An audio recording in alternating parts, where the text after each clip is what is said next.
Bismillahirrahmanirrahim. Assalamualaikum warahmatullahi wabarakatuh. Perkenalkan, nama saya Irma Ida Susanti, jurusan Tadris Biologi di UIN Mataram, kelas 7D, kelompok 1. Nah, di sini saya akan menjelaskan tugas review jurnal mengenai budidaya tiram mutiara lobster.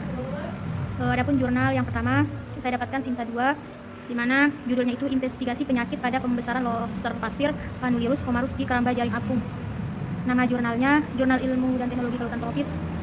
Tahun terbitnya 2018, penulisnya Sudewi dan kawan-kawan.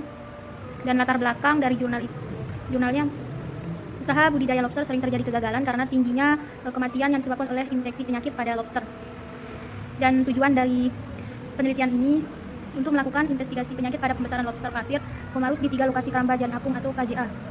Dan metodologi penelitian dari jurnal ini, pengambilan sampelnya, pengamatan parasit, isolasi bakteri dan jamur, serta deteksi menggunakan milih hemolompi disease of spin lobster melalui analisis PCR. Dan adapun hasil penelitian dari jurnal ini, 2 lobster dari Lombok dan 1 lobster dari Lombok dan 1 lobster dari Pengametan terinfeksi oleh MHDSL atau milih homolymph disease of spin lobster. Dan penyakit itu ditandai dengan homolimpa berwarna putih. Adapun kekurangan dari jurnal ini, dalam penelitian ini belum dijelaskan penyebab dan cara mencegah penyakit yang terjadi pada lobster. Dan kelebihan dari jurnal ini, penelitian ini dapat digunakan sebagai pengetahuan tentang penyakit yang timbul pada lobster. Dan ini sangat bermanfaat sekali bagi para pembudidaya lobster, dan bisa tahu penyebab atau penyakit pada lobster dan bagaimana cara untuk pencegahannya. Dan jurnal yang kedua sama, saya juga mendapatkan Sinta 2, di mana judulnya itu distribusi dan komposisi spesies lobster yang tertangkap di perairan Laut Jawa bagian Jawa Timur, Indonesia. Nama jurnalnya Perikanan Universitas Gadjah Mada, tahun terbitnya 2018, penulisnya Arif Sayan dan kawan-kawan. Dan latar belakang dari jurnal ini, karena hasil penangkapan lobster yang berlimpah di Indonesia menjadikan lobster sebagai komoditas penting bagi sektor perikanan tangkap. Informasi mengenai hasil tangkap lobster di berbagai daerah serta pembesaran spesies lobster di bagian wilayah merupakan informasi awal yang sangat penting bagi pengelola sumber daya lobster. Dan tujuan dari penelitian ini untuk mengkaji distribusi dan komposisi spesies lobster yang tertangkap oleh nelayan di perairan Laut Jawa bagian Jawa Timur. Adapun metodologi yang digunakan dalam jurnal ini, analisis chi-square digunakan untuk menganalisis data komposisi spesies lobster pada 4 wilayah dan waktu penangkapan. Hasil penelitiannya, komposisi spesies lobster di 4 wilayah dan waktu penangkapan adalah berbeda.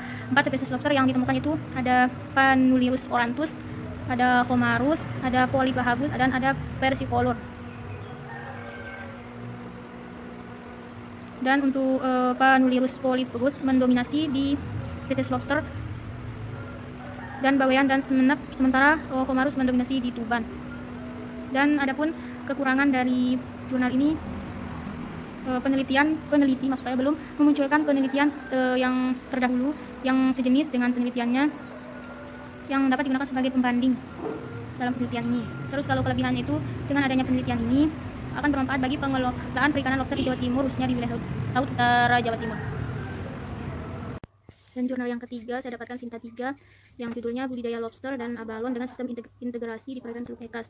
Nama jurnalnya Jurnal Kelautan, dan tahun terbitnya Oktober 2013. Adapun latar belakang dari jurnalnya, karena pesatnya perkembangan kegiatan budidaya laut di beberapa kawasan dapat mengakibatkan kerusakan habitat berupa ekosistem laut. Jika tidak dikelola dengan arif dan bijaksana, kerusakan terjadi akibat dari limbah yang tidak bermanfaat sehingga dapat menyebabkan racun bagi organisme di sekitar budidaya. Dan adapun tujuan dari penelitian ini untuk memperoleh informasi laju pertumbuhan dan sintasa lobster dan abalon dengan budidaya sistem integrasi dalam keramba jaring apung, menganalisis kualitas air dan sedimen pada budidaya sistem integrasi dalam keramba jaring apung. Metode penelitian dari penelitian ini, dia menggunakan kerangka keramba jaring apung, yaitu 1 unit berukuran 10 kali 65 meter yang terdiri dari 6 peta, 3 peta untuk budidaya lobster dan 2 peta untuk budidaya abalon. Dan hasil penelitian, adanya peningkatan pertumbuhan panjang dan berat lobster serta abalon di sintasan 100%.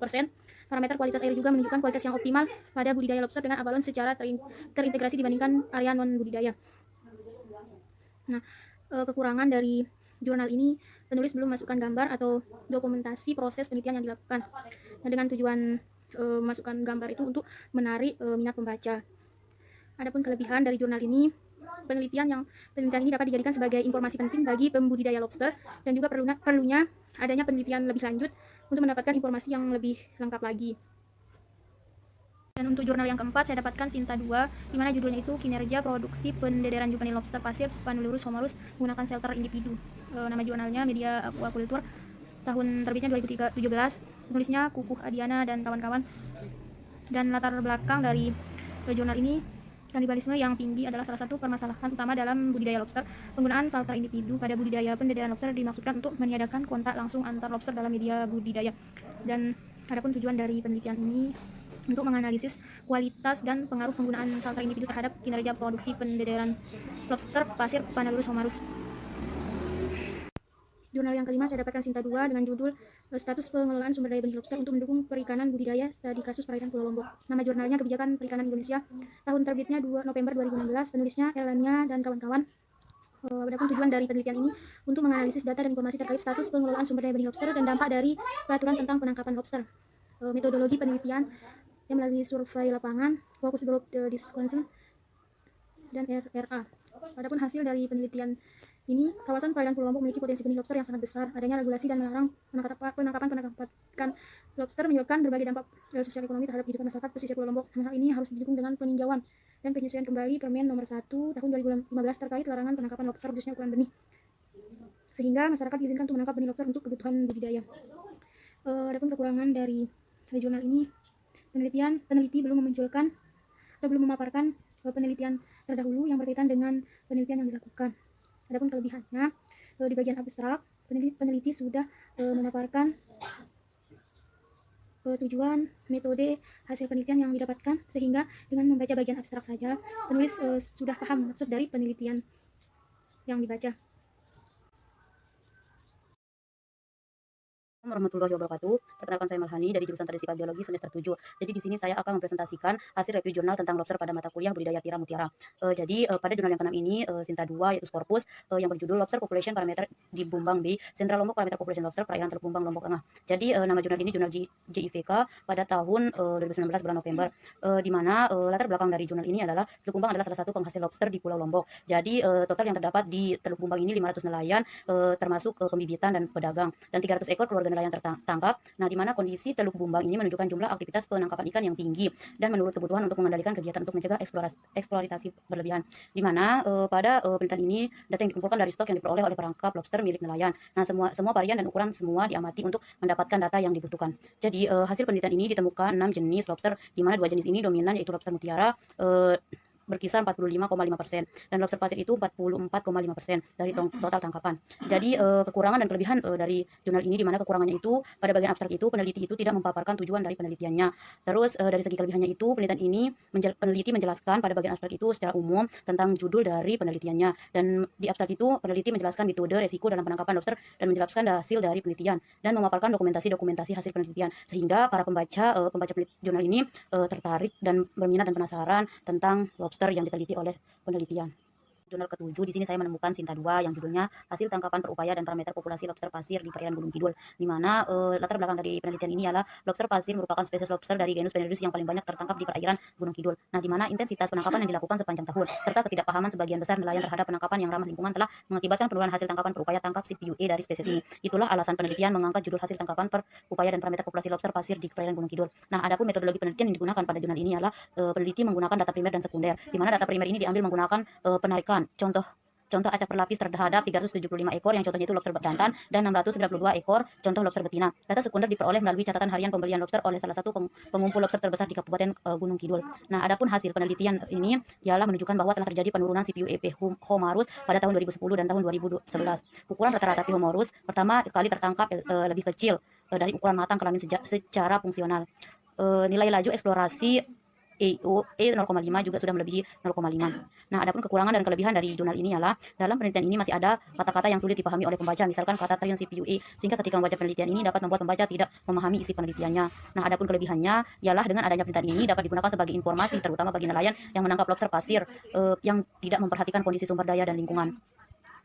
Selanjutnya, jurnal yang ke-8, saya menemukan jurnal Sinta 2 juga, yang judulnya itu Analisis Makanan Alami dalam Lambung dan Mikrohabitat Lobster Pasir, jenis Panulirus homarus fase Puerulus di Teluk Awang, di mana latar belakang dari jurnal ini ialah Pulau Lombok itu memiliki potensi dalam industrialisasi lobster. Nah, adapun aspek makanan alami larva perlu dipahami untuk mendukung pembenihan lobster, sehingga peneliti tertarik mengangkat judul menganalisis makanan alami dalam lambung dan mikrohabitat lobster pasir yang jenisnya Panulirus homarus fase Puerulus. Nah, adapun tujuan dari penelitian ini adalah untuk menganalisis makanan alami dalam lambung dan mikrohabitat lobster pasir yang jenis Panulirus homarus fase Puerulus. Nah, adapun metodologi penelitian yang digunakan di sini adalah cairan lambung dari 10 ekor Puerulus dianalisis dengan metode analisis plankton. Makanan alami di mikrohabitat dikoleksi dengan menyaring 100 liter air laut dari alat tangkap dengan jaring tangkap dengan jaring plankton. Nah, adapun hasil penelitian dari jurnal ini adalah makanan alami yang ditemukan dalam lambung lobster pasir fase Puerulus terdiri atas 2 kelompok, yaitu kelompok phytoplankton dan zooplankton. Nah, di mana terdapat 4 spesies plankton dalam lambung dengan jumlah masing-masing spesies rata-rata 1 ekor. Nah, adapun kekurangan dan kelebihan dari jurnal di sini ialah kekurangannya itu di bagian abstrak penulis belum memasukkan hasil penelitian yang didapatkan, sedangkan kelebihan dari jurnal ini adalah dengan adanya penelitian ini dapat dijadikan sebagai informasi terkait makanan alami yang didapatkan dan diharapkan bermanfaat pada saat pemilihan dan kultur plankton sebagai makanan alami larva lobster pada kegiatan pembenihan lobster di masa yang akan datang. Jurnal ke-9, saya menemukan Sinta 2 juga, yang judulnya itu Aplikasi Teknologi Shelter terhadap Respon Stres dan Kelangsungan Hidup pada Pendederan Lobster Pasir Panulirus homarus, di mana latar belakang dari jurnal ini adalah permintaan kebutuhan lobster air di laut di pasar internasional mencapai 2.000 sampai 2.500 metrik ton per tahun. Nah, sementara pasokan lobster di pasar tidak tersedia secara kontinu. Hal ini disebabkan oleh daya dukung lobster yang semakin menurun di alam dan pengaruh musim yang menyulitkan untuk kegiatan penangkapan lobster di alam. Itulah latar belakang peneliti dalam mengangkat judul tentang aplikasi teknologi shelter terhadap stres dan kelangsungan hidup pada pendederan lobster pasir Panulirus homarus. Adapun hasil penelitian ini ialah penggunaan shelter pada pendederan lobster Panulirus homarus menghasilkan tingkat stres yang lebih rendah dibandingkan kontrol. Nah, jika ditinjau dari respon THC dan glukosa homolip lobster selama penelitian, tingkat stres yang lebih rendah menyebabkan tingkat kelangsungan hidup yang dihasilkan lebih tinggi. Nah, di mana shelter paralon merupakan shelter yang terbaik karena mampu menekan tingkat stres dan menghasilkan kelangsungan hidup yang lebih baik dibandingkan pelakuan lainnya. Nah, adapun kekurangan dan kelebihan dari jurnal yang saya dapatkan ini, yang pertama kekurangannya itu peneliti kurang mendokumentasikan hasil dari penelitian dan peneliti belum memaparkan tujuan penelitian yang dilakukan. Adapun kelebihannya itu ialah dengan adanya penelitian ini akan bermanfaat bagi pembudidaya perikanan lobster. Terakhir yaitu jurnal ke-10, saya menemukan Sinta 2 juga, yang berjudul Evaluasi Penggunaan Sistem Jaring Terhadap Respon Produksi Pendederan Juvenile Lobster Pasir Menggunakan Teknologi Resirkulasi. Nah, di mana latar belakang jurnal ini adalah permasalahan yang sering dihadapi oleh pembudidaya lobster adalah rendahnya kelangsungan hidup karena faktor kanibalisme yang tinggi. Nah, penggunaan sistem jaring pada budidaya pendederan lobster dimaksudkan untuk meminimalkan faktor kanibalisme dengan memperkecil kontak antar lobster. Nah, adapun metode penelitian yang dilakukan pada peneliti ini adalah dilakukan dengan 3 perlakuan dan 2 ulangan. Nah, jenis perlakuan yang digunakan yaitu shelter pipa PPC sebagai kontrol, sekat jaring melintang dan shelter pipa PPC SJ serta jaring keliling dan shelter pipa PPC JK. Nah, adapun tujuan dari penelitian ini adalah untuk menganalisa pengaruh penggunaan jaring terhadap respon produksi pendederan lobster pasir Panulirus homarus. Nah, hasil dari penelitian ini menunjukkan bahwa penggunaan sistem jaring tidak berpengaruh terhadap respon pertumbuhan, tetapi berpengaruh positif terhadap kelangsungan hidup juvenile lobster. Adapun kekurangan dan kelebihan dari jurnal ini adalah kekurangannya itu kurangnya peneliti tidak memaparkan gambar tentang apa yang diteliti, hanya saja peneliti ini memaparkan grafik. Selanjutnya itu kelebihannya, dengan adanya penelitian ini sangat bermanfaat bagi para pembudidaya lobster, dan pada abstrak peneliti memaparkan tentang permasalahan terlebih dahulu sehingga bagi para pembaca ada gambaran mengenai isi dari penelitian tentang evaluasi penggunaan sistem jaring terhadap respon produksi pendederan juvenile lobster pasir. Nah, menggunakan teknologi resirkulasi sehingga pembaca tertarik untuk dibaca karena dijelaskan juga tujuan dan jenis dari penelitian tersebut. Mungkin hanya ini yang dapat saya sampaikan, kurang lebihnya saya mohon maaf. Sekian dari saya. Wassalamualaikum warahmatullahi wabarakatuh. Udah. Bismillahirrahmanirrahim. Assalamualaikum warahmatullahi wabarakatuh. Perkenalkan, nama saya Eni Apriani dari kelompok 1. Di sini saya akan menjelaskan terkait dengan tugas review jurnal budidaya tiram mutiara dengan tema lobster. Yang pertama, di sini saya mendapatkan jurnal Scopus dengan judul Pemanfaatan Cangkang Lobster untuk Menyiapkan Biochar Murah untuk Penghilangan Tembaga yang Efisien dan Kadmium dari Air, Sifat dan Mekanisme. Adapun nama jurnalnya ialah Jurnal Teknik Kimia Lingkungan. Tahun terbitnya ialah pada bulan November 2020 dengan penulis Jichen Ma, Wei Huang, Yu Cheng Li, dan Ning Wang. Adapun reviewnya saya sendiri pada tanggal 8 Desember 2020. Tujuan dari penelitian ini ialah untuk mengetahui karakteristik adsorpsi dan mekanisme adsorpsi tembaga dan kadmium oleh biochar cangkang lobster. Adapun latar belakangnya ialah logam berat di lingkungan terutama berasal dari berbagai aktivitas manusia seperti pertambangan dan metalurgi, pembuatan mesin, pemanfaatan limbah untuk irigasi, pertanian, tembaga dan kadmium di lingkungan akuatik tidak dapat terurai secara biologis dan terakumulasi saat mereka naik ke rantai makanan. Bahkan pada konsentrasi rendah, mereka dapat sangat merusak kesehatan manusia. Selain itu, CU juga merusak kemampuan pemurnian diri dan air dan mematikan tanaman air tawar. Jadi salah satu logam berat paling beracun. Secara langsung dapat mempengaruhi kelangsungan hidup organisme air. Adapun metodologi penelitiannya ialah Lobster dengan hanya kepala dikumpulkan dari sebuah restoran lokal di kota Hebei, Provinsi Anhui, Cina. Kerang lobster segar yang terkumpul dibilas dengan air yang dimurnikan beberapa kali untuk menghilangkan zat organik dan kotoran. Selain diberikan dalam oven pengering dengan suhu 80 derajat Celcius selama 12 jam, cangkang lobster digiling dalam leung dan disimpan dalam kantong plastik. Selanjutnya, cangkang lobster tanah dibungkus dengan kertas timah dan diprolisis dalam tungku muffle dengan suhu dinaikkan dengan kecepatan 15 menit sampai 300 atau 600. Adapun hasil penelitiannya ialah menunjukkan bahwa biochar cangkang lobster merupakan adsorben yang sangat efektif untuk menghilangkan CO2+ dan CD2+ dari air yang tercemar. Adapun kelebihan dari jurnal ini ialah abstrak dalam jurnal ini sudah mencakup beberapa komponen seperti tujuan penelitian, hasil penelitian, dan sebagainya, sehingga membuat para pembaca lebih mengerti dengan isi jurnal ketika sudah membaca bagian abstrak tanpa harus melihat keseluruhan. Adapun kekurangannya ialah dalam jurnal ini masih ada kata-kata singkatan yang belum dijelaskan secara terperinci yang akan membuat pembaca kurang mengerti. Baik, di sini saya akan melanjutkan dengan jurnal yang kedua. Di sini saya mendapatkan jurnal Scopus yang berjudul Campuran karbohidrat baru meningkatkan sifat kimia dan sensorik lobster Homarus americanus setelah penyimpanan beku selama 1 tahun. Adapun nama jurnalnya ialah www.elsevier.com Lockheed dan Fodres. Tahun penerbitnya ialah pada bulan September 2020 dengan penulis Marcia M. Inggris, WM Sekrosati, Anthony J. Aquino Matthew B. MC Sweeney, MC Gulam Rajul. Adapun reviewnya ialah saya sendiri pada tanggal 8 Desember 2020. Tujuan dari penelitian ini ialah untuk mengetahui karakteristik kimia dan sensorik lobster beku dalam 5 larutan berbeda. Larutan pertama yaitu air, larutan kedua yaitu air ditambah NaCl ditambah STPP, natrium tripolifosfat 0,5%, larutan kedua yaitu air ditambah NaCl ditambah STPP, natrium trifosfat 0,5%, larutan ketiga yaitu air ditambah NaCl ditambah mobil campuran karbohidrat, larutan keempat air ditambah NaCl ditambah STPP 0,25% ditambah campuran karbohidrat, dan larutan kelima yaitu air ditambah NaCl ditambah STPP 0,5% ditambah campuran karbohidrat.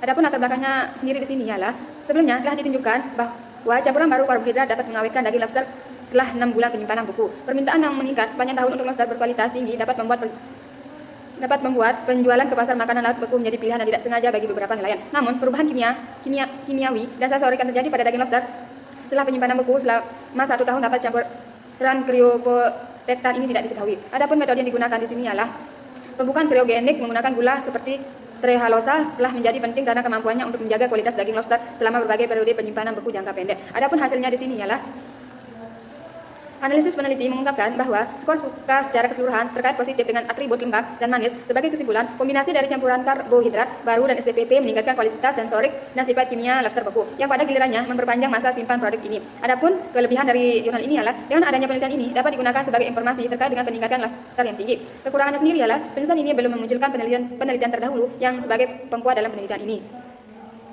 Di sini saya akan melanjutkan dengan jurnal yang ketiga. Di sini saya juga mendapatkan jurnal Scopus yang berjudul Laporan Pertama dari Patogen Jamur Tanaman Jasmidium Musai yang terkait dengan telur yang hampir mati dari lobster berduri hiasan Panulirus ornatus di Saban. Adapun nama jurnalnya ialah jurnal Homopet dengan tahun terbitnya yaitu pada bulan Oktober 2020 dengan penulis Shin Yin-yap, Katsuyuki Hamasaki, Balu Alagar Pen Matimarang, Audrey Daning Duzan, Chon Lui Chang, Tamrin M. Lai. Adapun reviewnya sendiri ialah saya sendiri pada bulan 8 Desember 2020.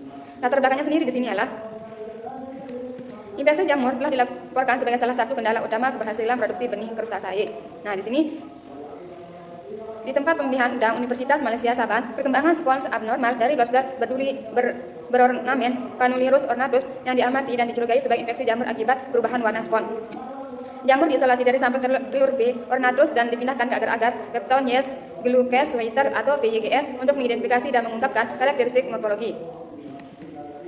Nah, adapun metode yang digunakan dalam penelitian ini adalah yang pertama, telur dari lobster berduri berornamen Panulirus ornatus yang dikumpulkan dari tempat penegasan udang UMS Kota Kinabalu dikumpulkan secara aseptik menggunakan pipet pastair dengan cara dikerok dari masa telur. Adapun hasil penelitiannya sendiri adalah infeksi jamur merupakan kendala utama dalam produksi benih Crustaceae. Ini adalah studi pertama untuk mengidentifikasi spesies jamur dan isolasi dari hiasan lobster berduri. Perubahan warna pada masa telur Crustaceae dapat memberikan petunjuk untuk mendeteksi infeksi jamur.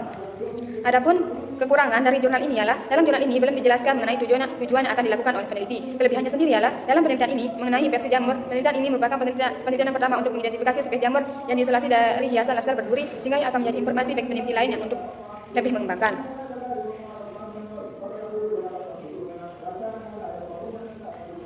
Baik, di sini saya akan melanjutkan dengan jurnal yang keempat. Di sini saya mendapatkan Sinta 2 dengan judul Respon Total Hemosit Count dan Kadar Glukosa Hemolim Lobster Pasir Panulirus Homoros terhadap Rasio Shelter. Adapun nama jurnalnya ialah Ilmu dan Teknologi Kelautan Tropis. Tahun terbitnya ialah pada bulan Juni 2017 dengan penulis Suhaiba Dejayi dan kawan-kawan. Adapun volumenya yaitu volume 9 nomor 1 halaman 125 sampai 133. Reviewnya sendiri saya sendiri pada tanggal 1 Desember 2020.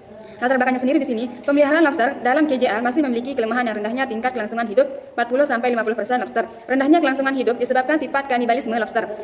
Kanibalisme terjadi pada saat lobster mounting. Upaya yang telah dilakukan untuk mengurangi tingginya tingkat kanibalisme adalah dengan penggunaan shelter. Tujuan dari penelitian ini ialah untuk mengkaji respon fisiologi lobster pasir penulurus homoros terhadap rasio shelter. Metode yang digunakan ialah rancangan acak lengkap dengan perlakuan rasio shelter A1/5, B3/5, C4/5, dan D5/5 dengan 2 ulangan setiap perlakuan. Adapun hasil yang didapatkan menunjukkan dengan perlakuan rasio shelter 4/5 merupakan yang terbaik karena dapat menekan stres. Hal ini ditunjukkan oleh nilai THC dan kadar glukosa yang rendah stabil serta didukung dengan pertumbuhan 57,28 kurang lebih 0,15 gram per ekor dan tingkat kelangsungan hidup 91,31 kurang lebih 2,60% yang lebih tinggi. Kekurangan dari jurnal ini ialah penelitian ini membutuhkan waktu yang lama. Kelebihannya sendiri, dengan adanya penelitian ini dapat dijadikan sebagai informasi oleh pembudidaya lobster dan bisa mencoba penggunaan shelter pada kegiatan budidaya lobster sehingga dapat meningkatkan kelangsungan hidup lobster. Baik, di sini saya akan melanjutkan dengan jurnal yang terakhir. Saya mendapatkan Sinta 3 dengan berjudul Perbedaan pada tebak terhadap tingkat pertumbuhan dan kelangsungan hidup post Panulirus lobster pasir atau Panulirus homoros pada bak terkontrol. Nama jurnal sendiri adalah Jurnal Kelautan, tahun terbitnya pada bulan Oktober 2012 dengan penulis Nuni Cokrawat dan kawan-kawan. Volumenya sendiri ialah volume 5 nomor 2. Reviewnya ialah saya sendiri pada tanggal 3 Desember 2020. Latar belakangnya di sini, prospek budidaya penurus homoros menjanjikan dari segi ekonomi dan keadaan alam di wilayah NTB, serta merupakan spesies komoditi ekspor utama di Indonesia. Potensi akuatur lobster pasir tentunya membutuhkan teknik budidaya yang sesuai agar mendapatkan hasil yang optimal. Tujuan dari penelitian ini adalah untuk mengetahui perbedaan padat sebar terhadap pertumbuhan dan nilai survival rate atau SR, serta untuk mengetahui padat sebar yang dapat menghasilkan pertumbuhan dan nilai SR optimum post Panulirus homoros. Metodologi yang digunakan penelitian ini adalah metode eksperimental dengan menggunakan rancangan acak ral atau RAL. Hasil penelitiannya menunjukkan bahwa pemberian perlakuan perbedaan pada tebar berpengaruh P kurang 0,05 terhadap Panulirus homoros. Nilai SGR dan SR tertinggi terdapat pada kepadatan 20 ekor per sebesar 2,15425% dengan nilai SR 75%. Dengan kualitas air sebagai faktor pembatas dengan nilai rata-rata pH 7,2 suhu, 26,930 Celcius, salinitas 34,4 ppt, dan DO 5,86 mg per 1. Nilai tersebut dalam batas toleransi sebagai kehidupan biota air khususnya lobster pasir. Kekurangan dari penelitian ini ialah tidak memasukkan gambar atau dokumentasi proses penelitian yang dilakukan. Kelebihannya sendiri ialah dapat dijadikan sebagai informasi penting bagi pembudidaya lobster dan perlu adanya penelitian lebih lanjut lagi untuk mendapatkan informasi yang lebih lengkap. Mungkin sekian dari saya. Wassalamualaikum warahmatullahi wabarakatuh.